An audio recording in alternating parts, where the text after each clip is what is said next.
É dizer, não, eu estou contigo, vamos nessa direção. E aí nós caminhamos e nós juntos somos mais fortes. Não uma junção física, mas uma junção de espíritos na mesma direção. Éber, companheiro. Éber, companheiro. Aquele que faz companhia. É como Ruth para Noemi: olha, o teu povo vai ser o meu povo, o teu Deus vai ser o meu Deus, onde quer que tu fores eu irei. Isso é ser companheiro. Nós temos um companheiro que nunca nos abandona, o Espírito Santo de Deus. O Senhor Jesus nos prometeu isso, não falou tão claramente sobre isso em João capítulo 14. Nós também devemos ser companheiros de nossos irmãos. Essa é a primeira lição que nós aprendemos para o exercício ministerial. A segunda lição se encontra na continuação desse texto, quando diz: Queneu se tinha apartado dos queneus. Amados irmãos, esse termo que está aí é Queni. Queni significa ferreiro. Ele era da região do sogro de Moisés. O sogro de Moisés, ele vinha da região dos queneus, que fica no sul de Israel, no norte da península do Sinai. Fica naquela região, no final do deserto, já caminhando para, então, o sul de Israel. Mas significa ferreiro. E essa segunda lição que nós devemos aprender, nós que queremos fazer a obra de Deus. Quando nos lembramos do ferro, nos lembramos muitas vezes já dos produtos manufaturados do ferro. Mas nos esquecemos que o ferro, por exemplo, ele na natureza ele se apresenta como forma de minério, como se fosse uma pedra. E quando essa pedra é colocada sob intenso favor, ela vai se tornando um líquido. E através desse líquido, as pessoas vão dando formas aos produtos do ferro. Primeira coisa que nós começamos a aprender sobre o Queni, o ferreiro, é que nós precisamos sair de um estado bruto, como um minério, e nós devemos, pelo fogo do Espírito, sermos derretidos, a tal ponto que ele comece a nos dar uma forma. É natural que nos lembremos, nesse momento, por exemplo, daquele vaso que está na mão do oleiro. Quando Jeremias aponta essa revelação divina, que Deus vai lhe ensinar tanto ali, Deus quer nos dar nova forma, quer nos dar novos objetivos, quer nos dar um novo sentido. Então, se o ferro não é aquele metal que nós temos em mãos, mas é uma pedra, quando colocada com intenso calor, ela se derrete, e Deus vai colocando nova forma.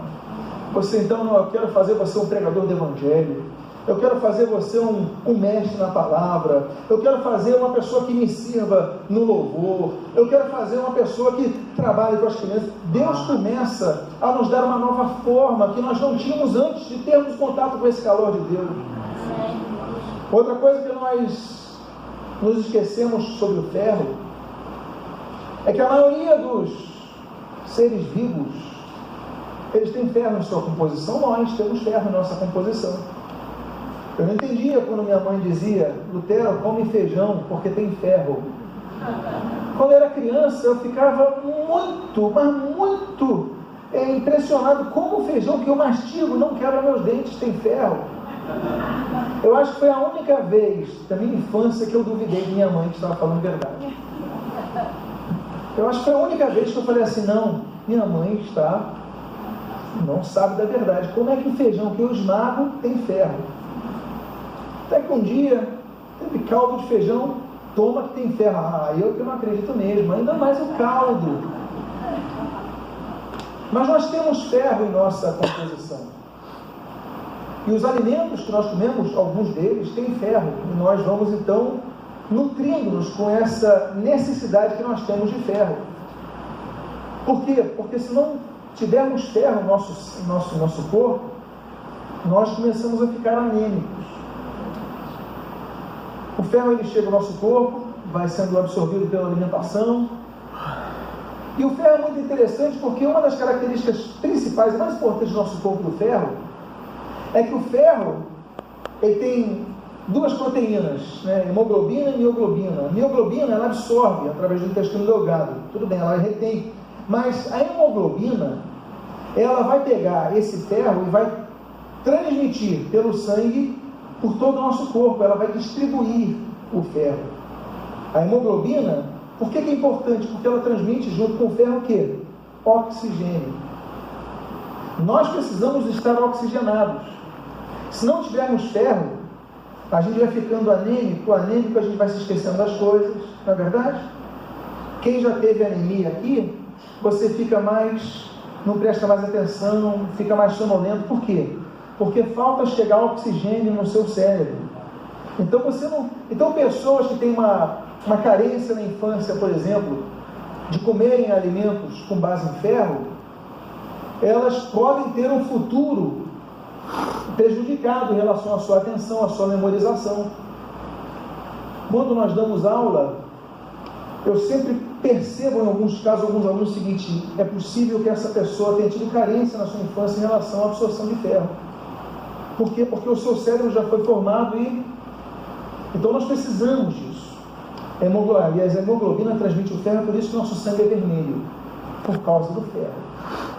Mas quando nós começamos a aprender é que ferro em deficiência são dois tipos de prejuízos que o ferro pode causar. O ferro que causa saúde no corpo pode causar dois prejuízos. Um é o excesso de ferro, que envenena o corpo, ok? Hemocromatose, que eles chamam. E o outro é a ausência de ferro, que nos prejudica, que é a anemia. Nós precisamos nos fortalecer com a palavra. Nós precisamos praticar a palavra. Nós que somos moldados por Deus, precisamos então exercer nossos dons. Mas temos que ter dois cuidados. Um deles é um zelo que se torna excessivo e se torna, muitas vezes, você fica mais zeloso pela religião do que pelo espírito da palavra, e você se torna um neofariseu. Porque os fariseus, eles tinham conhecimento da palavra, mas Jesus falou: olha, a letra mata, é o espírito que vivifica.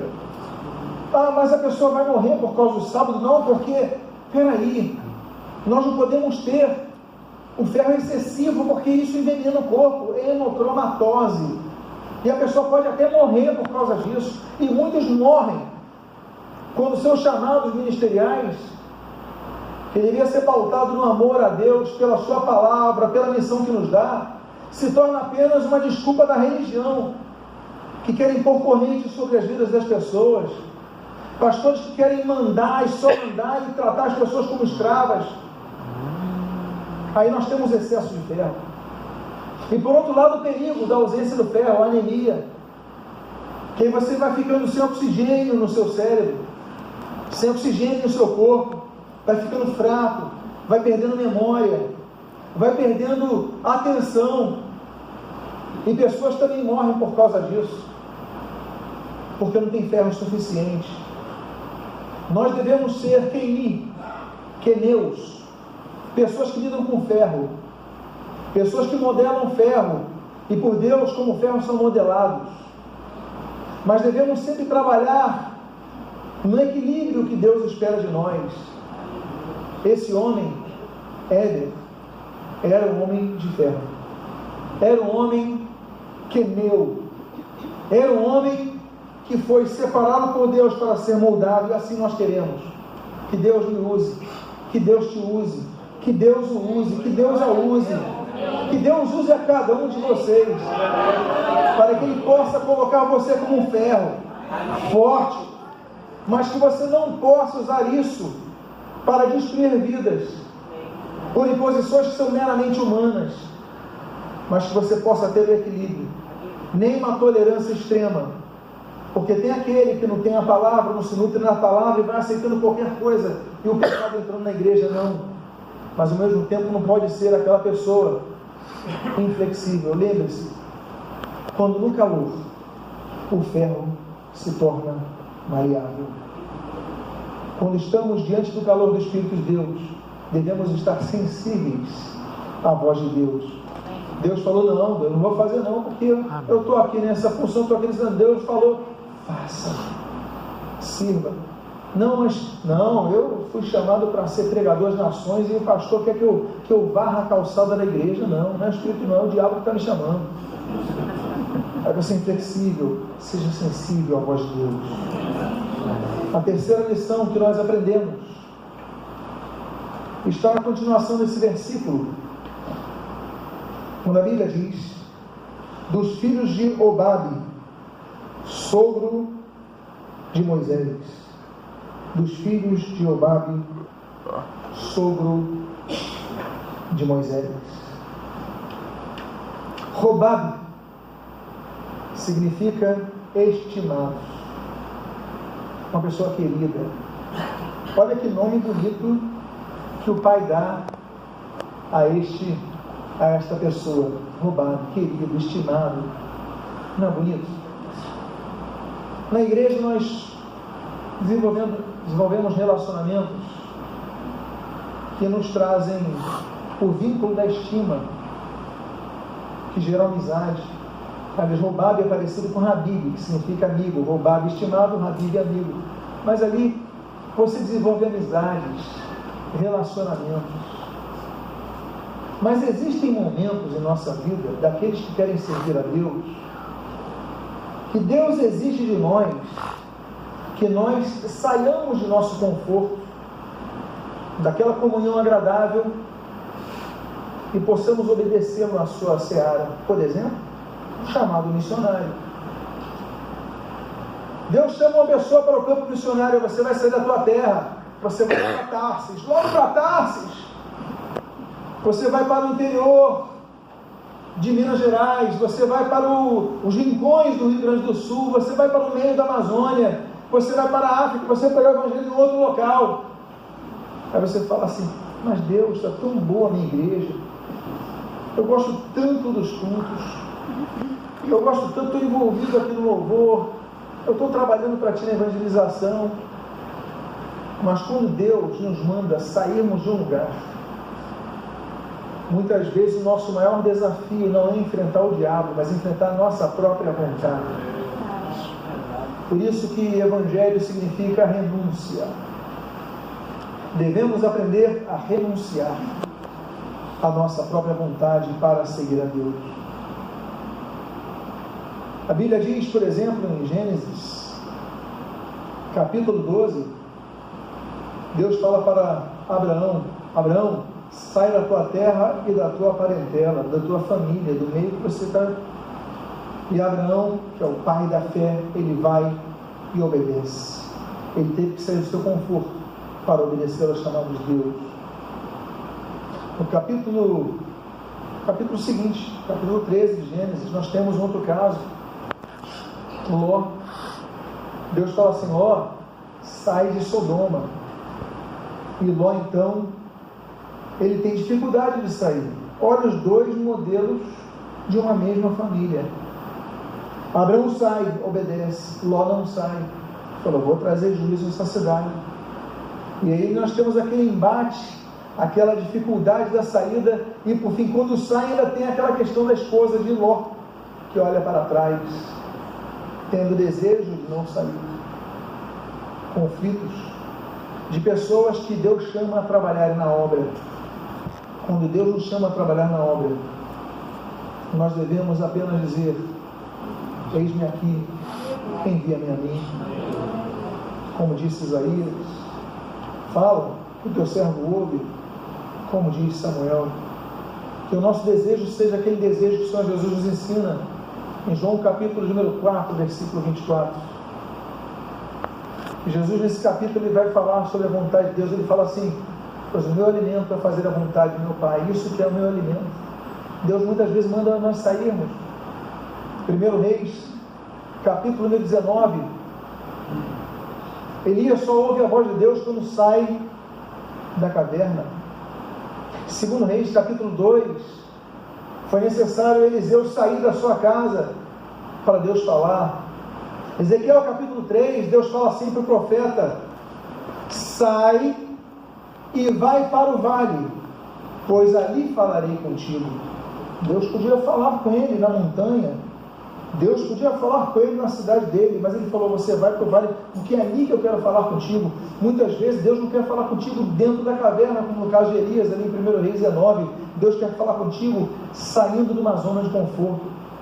Há pessoas que só ouvem a voz de Deus quando saem da zona de conforto, quando vão para o vale, quando vão para a prova, quando está tudo bem e não ouvem a voz de Deus.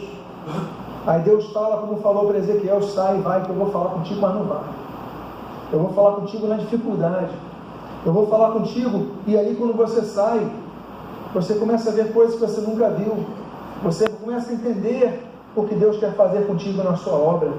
E muitas vezes estamos servindo a Deus, não como nós queremos, onde nós queremos, mas é ali que Deus quer nos ensinar, nos moldar, nos levantar, nos usar. Isso de fazer a vontade de Deus, o próprio Senhor Jesus. No início, Jesus fala 2 vezes a mesma frase, uma no início e uma no fim do ministério dele: seja feita a tua vontade. A primeira em Mateus capítulo 6, quando ele nos ensina a chamada oração do Pai Nosso. Pai nosso que estás no céu, ele fala assim: seja feita a tua vontade, assim na terra como é no céu. E ele ensina isso no início do ministério. No final do ministério ele vive isso. E lá no jardim de Getsêmani, eu falei de Mateus 6, agora eu vou falar de Mateus 26. Ele fala assim: mas seja feita a tua vontade.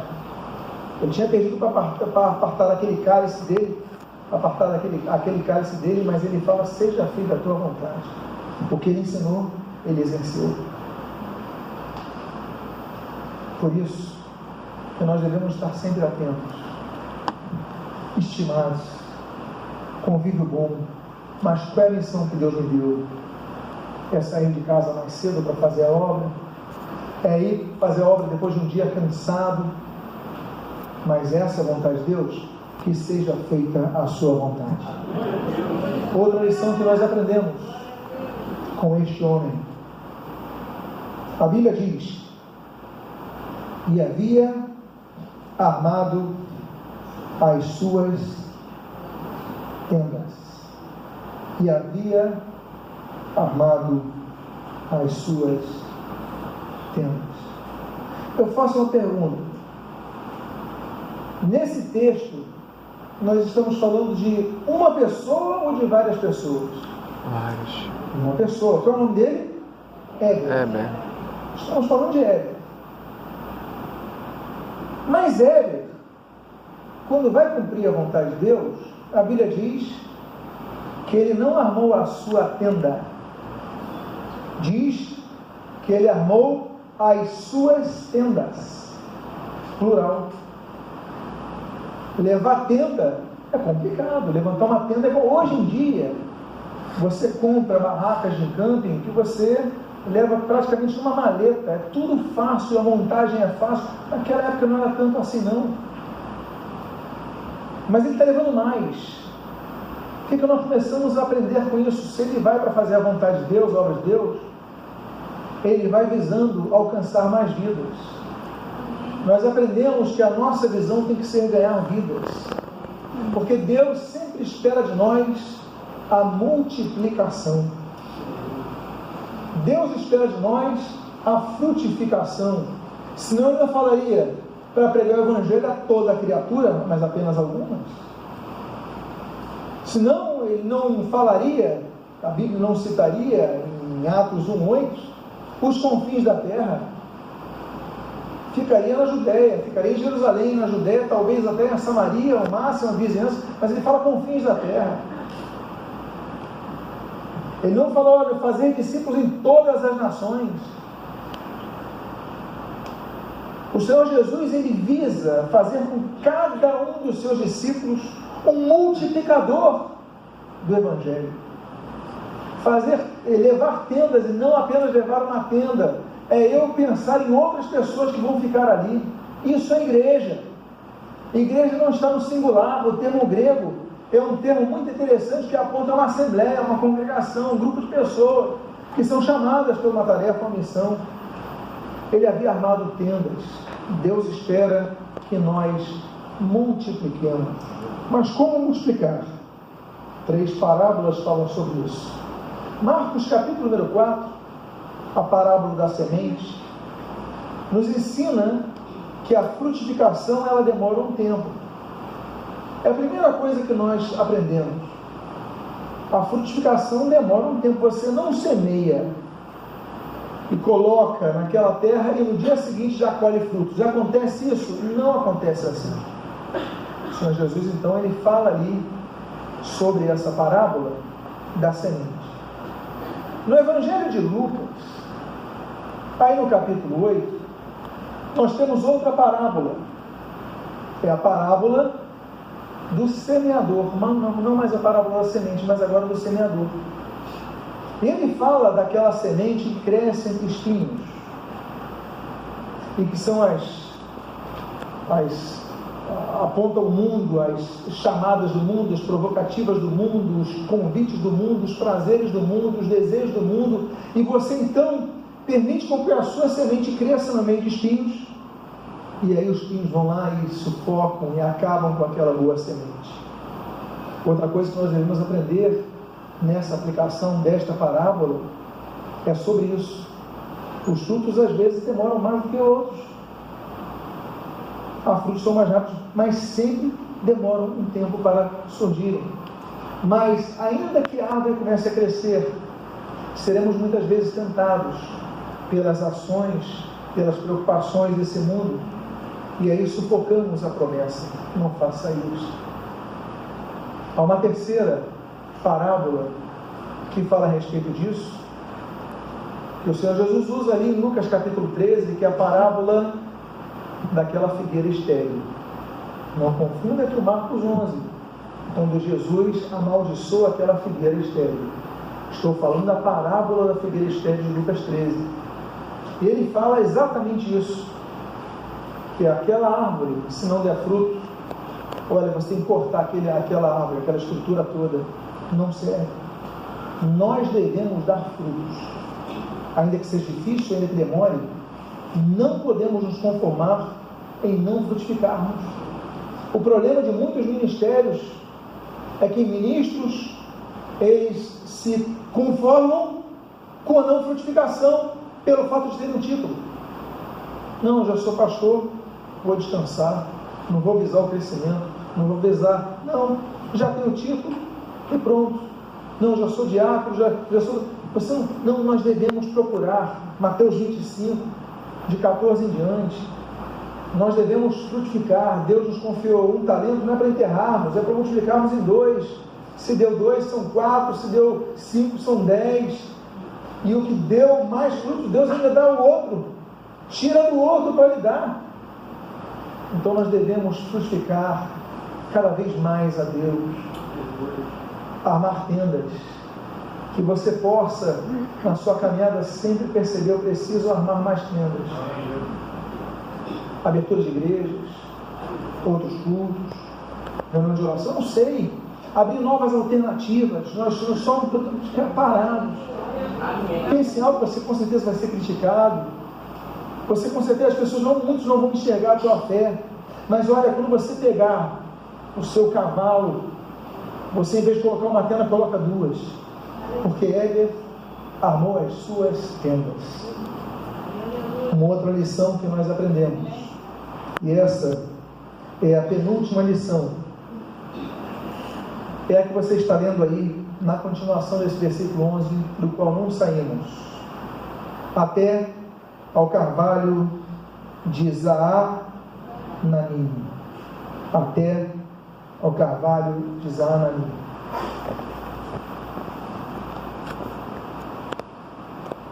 Zaananim em hebraico significa remoções, coisas que foram removidas dali. Mas é interessante que não era um local sem nada, era um local que tinha um carvalho.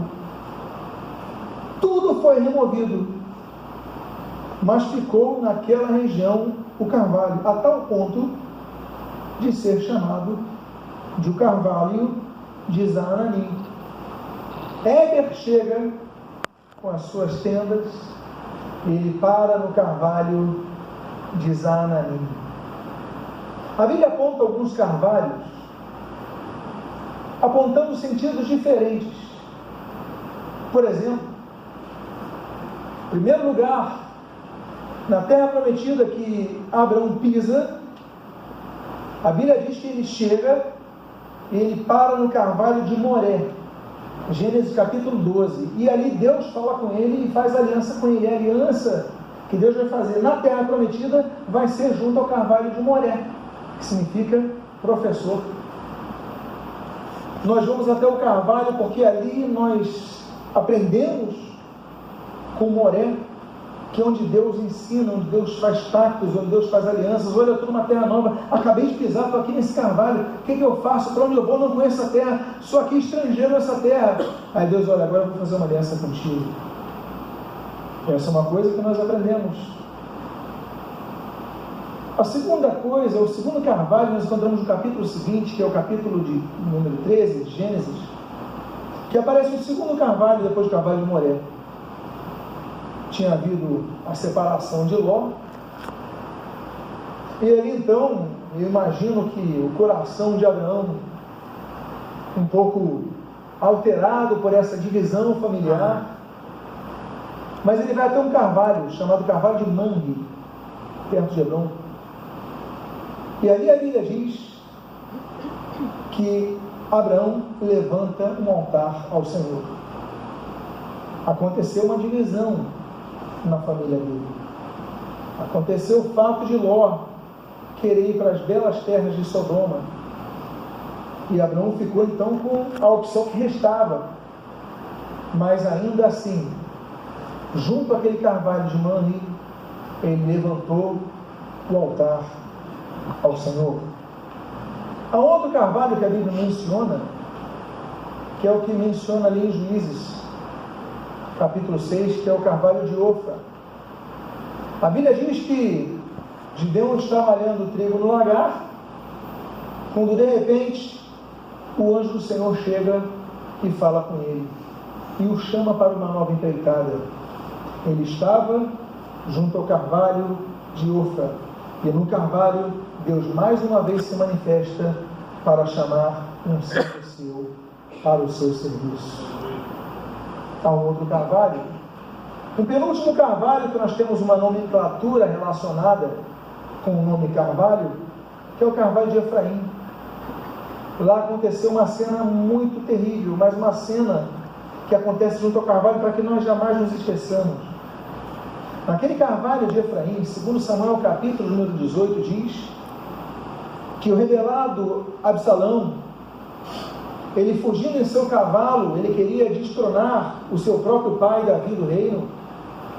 A Bíblia diz que ele tinha fartos cabelos, e o seu cabelo o faz prender-se no carvalho em Efraim. Aí vem Joabe e o mata, contra a vontade de Davi, mas o mata. Nós aprendemos que nós devemos ter zelo pelas coisas de Deus, porque o que era impraticável, esse homem estava no cavalo, ele podia ir a distâncias, mas o cabelo dele, algo imprevisível, se prende nos ramos, nos galhos do carvalho, e ele fica pendurado, e daqui a pouco vem Joabe e o mata, levantado naquele carvalho. O carvalho que é bênção para alguns, é morte para outros. O carvalho que é onde Deus fala, também é um carvalho onde Deus julga e executa o seu juízo. Por isso nós devemos sempre ter cuidado, zelo com as coisas de Deus, porque é assim que nós devemos servir. E o último carvalho citado na Bíblia é aquele belíssimo texto de Isaías capítulo número 61, que o Senhor Jesus vai usar lá na sinagoga, e Jesus vai citar aquele texto. Vão ser chamados o que? Carvalhos de justiça. A profecia apontava que os carvalhos de justiça seriam aqueles que ouviriam a mensagem do Evangelho, se tornariam carvalhos de justiça. O carvalho que traz força, que traz estabilidade, que traz grande sombra. É o carvalho onde Deus fala, onde Deus executa o seu juízo. É um carvalho que tem que ter uma característica, carvalho de justiça. Por isso, que na única menção da palavra fé no Antigo Testamento, 231 menções da palavra fé, mas a única no Antigo Testamento está em Abacuque 2,4, que é repetida, replicada 3 vezes no Novo Testamento, e ele diz: o justo viverá pela sua fé. Saudade. Justo, aquele que pratica a justiça. Carvalho Zananim. Coisas foram removidas, Zananim, mas o carvalho está ali. Nós devemos chegar a locais onde foram removidas as luzes do Evangelho, a palavra de Deus, o respeito pela obra, o amor pela palavra, a vida cristã. Foi tudo removido, mas espera aí, não foi tudo. Ali existe um Elias, e Elias existem 7.000, e olha, ainda que a execução venha, mas ali tem um carvalho, que é um carvalho de justiça. Diga à pessoa que está ao seu lado que você seja esse carvalho de justiça. E por fim, a última lição, finalizando esse versículo 11, sobre o qual nós nem saímos essa noite,